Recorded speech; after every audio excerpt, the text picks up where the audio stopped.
Welcome to the Living the Dream podcast with Curveball. If you believe, you can achieve.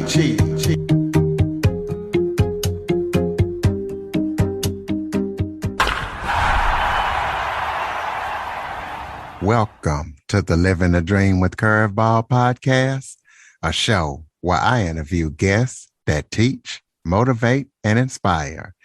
Today, I am joined by actor, writer, director, producer, stand-up comedian, and self-development expert, Michael Stein. Michael is also the host of the Long Shot Leaders podcast. Ever since the age of 19, Michael has been an entrepreneur. He was the #1 young nightclub promoter in the city of Los Angeles. So we're going to be talking to him about his life and everything that he's doing. Michael, thank you so much for joining me today. Curtis, what a voice you have. That's smooth. I'm just listening to that. I could go for a glass of wine right now, some lit candles, and just listen to you all night. I love it. I love your voice. You should do voiceover. I'm actually trying to break into it on the pay-to-play sites, and I'm a radio DJ as well. I love it. Sounds great. All right. What can I tell you about myself? Well, you are correct. Yes, I do a podcast called Long Shot Leaders. We tell the story of underdogs who have found success. People that overcome large obstacles. And the reason why I do a podcast like that is my backstory is I consider myself coming from a long line of underdogs. My grandmother escaped the Russian concentration camps on her way to America. My dad was a New York homeless street kid, became a multimillionaire only to be a homeless person again. And I myself was an unplanned child, premature, health issues, ADD, ADHD, dyslexia, put in a special needs, for about a year, for special needs school at UCLA for an alt school. And when I was in third grade, and then came back out of that, and then really didn't have much success other than making people laugh and laugh at me until my second bit of success, like most young boys in this country, saw the movie Rocky when I was 11 years old. And I said, here's a guy like me. He's funny. He constantly fails, keeps on trying. But the only difference between Rocky and myself was that he was physically fit. So I decided to that was my thing. I was going to be physically fit and every day. And then I turned 16. I became a physical fitness trainer. And then I said, well, if I could do those two things, make people laugh and, be physically fit. And I'm going to become an entrepreneur and an actor and a stand-up comedian. That's what I wanted to do. And my high school teacher said, well, why don't you work with your hands? Because not everybody's meant to do what they want to do. So then I said, okay, well, I'm not going to listen to her. And then I decided to start a business the day after high school, failed miserably. So I started to see this ebb and flow of failure and success, early on in my career. And that's why I do a podcast called Long Shot Leaders, because eventually I decided, okay, a month after I failed, I said, I'm going to do stand-up comedy. Finally, I was 19 years old. Started that, and I packed the house, and I said, well, if I could do this with comedy, I could do this with nightclubs. Became the #1 nightclub promoter in Los Angeles. My age bracket, From there, it started a trajectory of acting, which my first acting role was playing Dirk Diggler in the Dirk Diggler Story, which became the movie Boogie Nights, which I appear in as well, and became a filmmaker. And I'd had an ebb and flow of success and failure from there too. And until finally, I almost got a movie deal. I was flat out broke and decided to start a business to pay for a movie. Within 6 months, I made $500,000 for that business. I was able to make a movie with Faye Dunaway, Andy Dick, and Coolio. Found myself writing, directing, acting across a 2-time Academy Award winner. And then finally decided, I'm going to keep this business that made this film. And since that business has made over $100 million, and I decided to do a podcast one day, talks about underdogs, people that have found success. And that's why I'm here with you today. So you've went through a lot of failure and success in your lifetime. What is your top 10 recipe for success? Well, the first thing is to know who you are and why you do and do what you do. If I was talking to the young me, I would go back and I would say, I would do an inventory. I would tell you to talk to that kid and say, do an inventory of yourself. What do you want? And what are your likes and dislikes have you grown to? And then I would start to really, find out what your overall goal is, to get clear. The goals are supposed to be specific, right? Smart, measurable, attainable, relevant, time bound. So get clarity on who you are, what you want, the who, what, where, why, when, and how. Then I would say learn how to control your emotions, which is there's the triad of emotions, right? Your physiology, your focus, and your words. And I would say, what does that mean? That means like, well, we find ourselves in failing situations, and you're constantly, you got to learn how to be an athlete when you fail, so there's always a system. People usually inherently, when they fail, they go over the failure and they do an incantation where they can't do something because they keep on going over saying, I failed at this, I'm no good at this. Why did that happen? And those are non-empowering questions. They don't empower you in the right direction.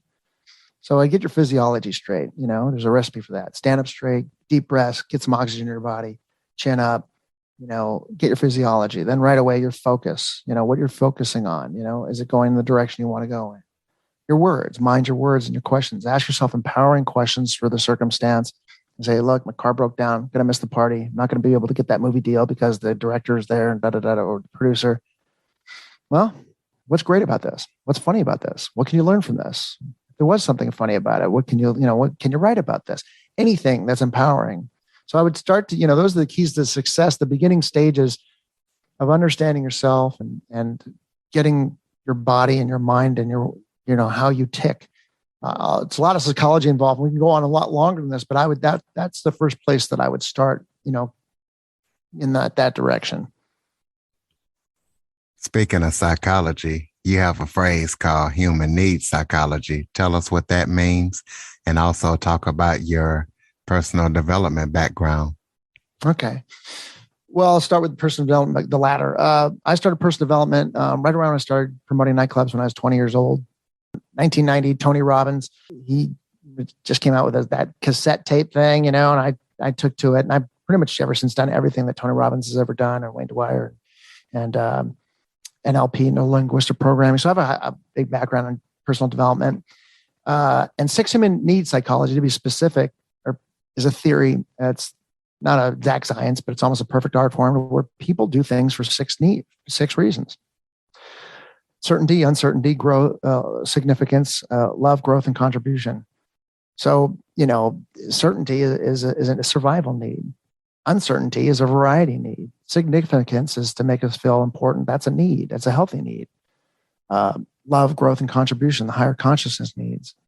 Once I started to understand that, and you could ask yourself, well, what about that? Or what about this? And all roads kind of lead to these needs, and it's not just Tony Robbins or Chloe Madonnas who kind of, got narrowed it down to 6 human needs.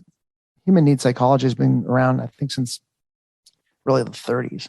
I forgot the name of the person who invented the theory of human needs psychology, but her kind of, theorized it. But basically, there's negative vehicles and positive vehicles and how you could attain those emotions, right? So, Mother Teresa, she decided, I'm going to have my cause celeb, and the reason why I'm going towards these to make me feel significant is to contribute, and they're intertwining with each other. Another person said, well, why do people join gangs? Well, maybe because, they're going to get a lot of the human needs met. They're going to feel significant because now they're with a gang. They're going to feel certainty because they feel security because now they're protected. They're going to feel connection with brotherhood. They're going to feel a love, an actual love, and what they know is love because they're not getting a home, and that's why they're in a gang. So you get these needs met. You get 4 out of the 6, you're going to have a good day, whether it's a negative vehicle or a positive vehicle. What you want to try to do is have your human needs met with a positive vehicle, which is, well, another personal development thing is, what's a good decision, right? It's a triad of a good decision. If it's good for me and it's good for you and it's good for the greater good, chances are that's a good decision. The tough decisions are, like politicians that have to say, okay, it's good for me, it's good for you. It's good for the greater good of the country, but it's not good for the greater good of the other country. Those are the hierarchy, decisions. But most day to day, on a one-on-one basis, we can come up with a good decision. And that's kind of like the basis of human needs psychology in a Reader's Digest form. As a child, you had health issues like ADHD, dyslexia, among other things. how were you able to overcome those? Slowly but surely. Um, dyslexia, I had a form of dyslexia, and when I was a kid, they took me to a specialist called, his name was Dr. Getz. He was in the Los Angeles area. He did a lot of exercises. It's something that you learn to kind of live with. It doesn't fully go away, but there are exercises. That's technically one thing that I did. As far as ADD, I don't know. I had ADHD. They didn't have a phrase for it. When I went to school in the late 70s, it just was a thing. That like this kid's got, he's hyper when he's supposed to be calm. He doesn't speak up when he's supposed to be energetic. He says inappropriate things. Sometimes just blurts things out. Very impulsive. To really overcome them, it was a lot of trial, a lot of failure, just a lot of mistakes, and the want to do certain things, and to be successful at one thing. Then I said, okay, man. And then you're successful at the second thing, you try to be successful at the third thing. And every time you strive for something, you have to go through a learning process. And that learning process, wanting to be an actor, a filmmaker, an entrepreneur, it forced me to study, to apply, to try to win. And through pushing myself, because it was hard for me to go to school, I had to be self-taught at my own pace. And I had to constantly push forward to that. And a person, some people can go to school and they can retain the knowledge they have. Me, it's an everyday thing. We've been talking to you today, right now, on this podcast, regurgitating some of the content that we're talking about puts it back in my nervous system and keeps me on point. So it's a slow but gradual process, but time plus effort plus adjustments equals eventual probable success. And that's the best way I can explain that. Well, talk about how your experience in the film industry helped you create a company unrelated to the film industry or Hollywood. Yeah. So, I was not, when I wanted to be an actor and a filmmaker, but I couldn't write well. I was still a poor student. I barely graduated, and I was a nightclub promoter. And a nightclub promotion, you don't really need to do much writing. You're just talking to thousands of people every night. So I'm learning about human intellect on a fast track basis, but I really wasn't a good writer. But pain, what happened, as I said, I wrote a letter to somebody in the film industry, and they told another person, they said, look, this dude, the syntax, the punctuation, the spell, it's terrible. This guy, and it hurt me so bad that and even the vocabulary, so I just immersed myself with, books on tape and content, and just the drive to want to do that so badly. So I studied it, and I studied those things until eventually, when I was a filmmaker, I prepared so much and immersed myself. I made an award-winning short film. And because of that hyper, the good thing about being an ADHD, you got that hyper focus, right? So then I was able to go through those hills and valleys of that stuff and really push myself. So even though the film career, it did well, it almost got me a movie deal, and I won many awards from anything, but monetarily I had to go to something else, which was this business. So by the time I hit the business, and I went through so much failure and so much journey to try to excel at something else, the creativity level, the writing, the content that you have to put in my particular business, I sell a widget. So I had to build a website. I had to, it's easier to build a website than it is to write a screenplay. So writing content for a website is much easier than writing content for a screenplay. So it helped me greatly by going through all those things. Everything was intertwined, and everything you learn along the way can apply towards the next thing. So I liken that and that question that you just talked about, say, it's kind of like Zig Ziglar, a great personal development person. Anybody who doesn't know, he has this analogy where you pump a water pump, those old school water pumps, the water keeps on going up that big pipe underground. You keep on pumping and pumping and pumping, and the water almost goes over to the top and starts overflowing. But some people give up and the water just goes back down. Well, sometimes, you build up that and then you jump into the next thing because the first thing wasn't working, but you've been pumping all that time. All that is built up. All that's credit. That's knowledge that you have that can carry over to the next venture. And so none of these things are a waste of time. They actually exponentially help the next thing. And that's how film career actually helped me in my entrepreneurial career. This next question is a two-part question. Tell us about the film that you worked with Coolio in and what that was like. And also talk about your favorite film to be in Hollywood, or maybe your favorite actor or director that you work with. Okay. Well, I did this movie, Love Hollywood Style. Start off with that. Before that, the reason why I did an award-winning short film called Rituals and Resolutions. Got bought by HBO, almost got me a movie deal, met everybody in Hollywood. And after a couple of years, there was no movie deal. And I was so frustrated. So I said, screw it. I'm going to make my own movie. Only problem is I wasn't on nightclub promoting anymore. I burned all my money on this film, which did well, but just no movie deal. So I was broke and in debt. I said, but I'm going to make my own movie. So I said, I'm going to become an entrepreneur again. So I became an entrepreneur. I started this business, online business, had nothing to do with, Hollywood.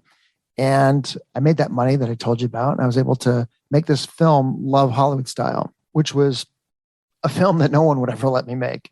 It was an outrageous comedy mixed in with drama. And it had 4 intertwining stories. And I knew I can get the talent for one day for this person or that person. So I was able to get Faye Dunaway to play God because I knew I only needed to shoot her for one day.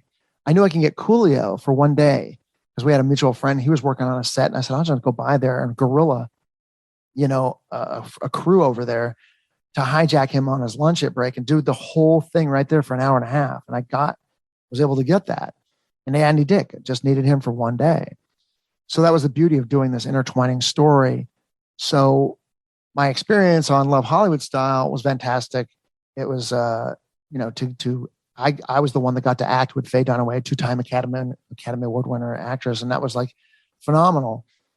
And that was what Love Hollywood Style is all about. And that's why Coolio, his part was playing himself. And he was talking about the rise and fall of a rap star named Montel Meshuggah, who is a symbol for civil rights, because that's when like rapper, they were talking about where's the rapper from and is he hard? And this was a whole play on how this guy wasn't hard. He was also a cultural phenomenon. He was a mixture of, because there's at the time rap was so caught up in like race, this is the white rapper, a black rapper. And to me, I always thought those lines, were silly. So Montel Meshuggah was a symbol for civil rights. It was a very over-the-top comedy vignette, a part of the movie, to where he was a black, white, African-American, Jewish, rap star named Montel Meshuggah. And he goes through this whole typical Tour de France, story in like a behind the music. And narrating this is Coolio talking about how great Montel was in the heyday. And Montel goes through this whole crazy life story. And there's like a Twilight Zone funny thing at the end with Montel that kind of poetically tells his story and what, Love Hollywood Style, and how, everybody at the end of these vignettes shows how dysfunctional Hollywood is and how love can be crazy and dysfunctional, and how it's buttoned up at the end with something that's, a new equilibrium of understanding of higher consciousness of what that crazy story was about, that each one of those things were about. And Coolio was the catalyst guest talking about Montel, kind of like a behind the music-esque kind of thing. That was Coolio's part in Love Hollywood Style. And as far as my favorite director that I've ever worked with, well, the best director I worked with is, my friend who, put me in Boogie Nights and the Dirk Diggler story, is Paul Thomas Anderson. That's by far the greatest director I've ever worked with. I've worked with other great directors, Phil Joannou and Joel Schumacher, and I've met a lot of other directors, but I think that Paul Thomas Anderson is the best one I've ever worked with. One of my favorite directors is Quentin Tarantino and Steven Spielberg and Martin Scorsese. I think those guys are super great. Tarantino to me is just so awesome, so different. And those are my favorites. What advice would you give somebody who wants to run and have a sustainable, successful business? Well, prepare, prepare, prepare. 95% of success is preparation, right? So prepare as much as you can stomach. But most importantly, once you've analyzed and done vetted it out and what you're going to do, how you're going to do it, where you're going to do it, why you're going to do it, the who, what, where, why, when, and how. Once you've done that and you have been preparing, you have to set a goal date of launch. I'm really big on dates, and you have to just set that date and set yourself up for a win. Make sure it's attainable. But you set that date, a SMART goal. Once again, SMART, specific, measurable, attainable, relevant, time bound. So set that date and then work backwards. Make sure that you have more than enough time to reach that date, and be clear and prepare. And those are simple things, but those are things that people skip sometimes, and that's why they fail. They get lazy, or sometimes there's that preparer person, that person that constantly prepares, and then they don't execute. So you got to really, there's people that sleep on it. Say, well, I'm going to do that, but I haven't done it. Well, the best way to start is do immediate action. Whether you say, I want to start a business. Well, do something after you write down your initial idea. Do something immediately, because immediate action is what causes your brain to start that motion. And then when you stop doing that thing that you've already started, if you build up a pattern of working towards that goal, if you do stop, your brain says, well, wait, got to keep on doing this, because if you stop, that'll be cognitive dissonance. So you want to get in a pattern of going for that goal. And so I would say prepare, set a goal date, make sure it's attainable, beyond more than attainable, and then attack preparing towards that goal date. Take immediate action though, the moment you decide you're going to go after this goal. And then do not skip that. You enter in, whether you're going to fall flat in your face or not. You have to enter in the game when you said you're going to enter into it, regardless. And that's how I would tell people. That's the bones of getting ready to start a business. Tell us about any upcoming projects that you might be working on that people need to know about. Okay. I am doing a documentary called Burning the Boats. We just found the footage of that crazy film Love Hollywood Style. So we're doing a documentary on that film about, the question between passion and opportunity. We're going to get together with Robert Rodriguez, who did a movie called El Mariachi. And he's the person that's famous for, giving blood and doing the movie El Mariachi for $6,000 and everything. And so we're going to be doing that documentary called Burning the Boats. The podcast that I do right now is longshotleaders.com. And we just launched that in March. We are searching for people that have long shot stories. Anybody that out there that has overcome large obstacles to find success. Those are the people we want to talk to and have on that show. And I promised myself and some friends that I would be doing stand-up comedy at the end of the year again, because I haven't done stand-up comedy in a while. So once COVID's now start getting it done, I'll be able to do that again. And continuing to grow my business. We have a product line coming out in a little over a year from now. So those are the big things. And if anybody wants to know more about me, they could always just go to longshotleaders.com and find out more there. Other than longshotleaders.com, are you on social media? Give out those social media links so people can stay connected with you. Absolutely. You can always just find me at Stein Media, wherever. But if you go to longshotleaders.com, you'll see all of my social right there.